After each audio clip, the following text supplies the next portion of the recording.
Bhavna news and Poonam Sharma. केंद्रीय मंत्री नितिन गडकरी ने कहा कि पेट्रोल, डीजल और अन्य पेट्रोलियम उत्पादों को जीएसटी के तहत लाने से इन उत्पादों पर न केवल कर कम होगा बल्कि केंद्र और राज्यों दोनों के राजस्व में वृद्धि होगी। एक कार्यक्रम में गडकरी ने कहा कि वित्त मंत्री निर्मला सीतारमण को अगर राज्य सरकारों का समर्थन मिलता है तो वो निश्चित तौर पर वाहन ईंधन को जीएसटी के दायरे में लाने की कोशिश करेंगी। बता दें कि कुछ राज्य पेट्रोल और डीजल को जीएसटी के तहत लाने का विरोध कर रहे हैं। गत 17 सितंबर को हुई जीएसटी काउंसिल की बैठक में पेट्रोल और डीजल को जीएसटी से बाहर रखने का फैसला किया गया था।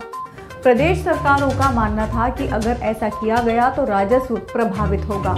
जब उनसे ये पूछा गया कि पेट्रोल और डीजल पर उत्पाद शुल्क इसलिए घटाया गया क्योंकि हाल में हुए उपचुनावों में पार्टी का प्रदर्शन उम्मीद के मुताबिक नहीं रहा, इस पर गडकरी ने कहा कि हमारे लिए राजनीतिक, सामाजिक, आर्थिक सुधारों का एक साधन है और हम चुनाव जीतने के लिए राजनीति नहीं करते। गडकरी ने यह भी सरकार इलेक्ट्रिक वाहनों की बिक्री बढ़ाने के उपायों पर काम कर रही है। अगले 2 वर्षों के दौरान भारत में इलेक्ट्रिक वाहनों की कीमत पेट्रोल वाहनों के बराबर हो जाएगी।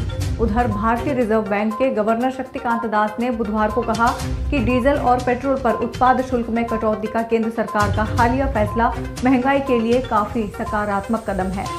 उन्होंने कहा कि सप्लाई साइड से खाद्य महंगाई को मैनेज किया गया है, मुख्य महंगाई अभी भी उच्च बनी हुई है। दास ने कहा कि खाद्य महंगाई कुल मिलाकर अब नियंत्रण में है। गवर्नर ने कहा कि रिकवरी तेज हुई है और आगे भी विकास तेज गति से होगा। उन्होंने कहा कि हम इस वर्ष 9.5% की वृद्धि के अपने पूर्वानुमान को पाने की राह पर हैं, लेकिन वैश्विक प्रतिकूलताएं हैं ज्यादा दिखाई दे रही हैं। Powered by Arthros Clinic, a dedicated center for arthroscopy and sports injuries.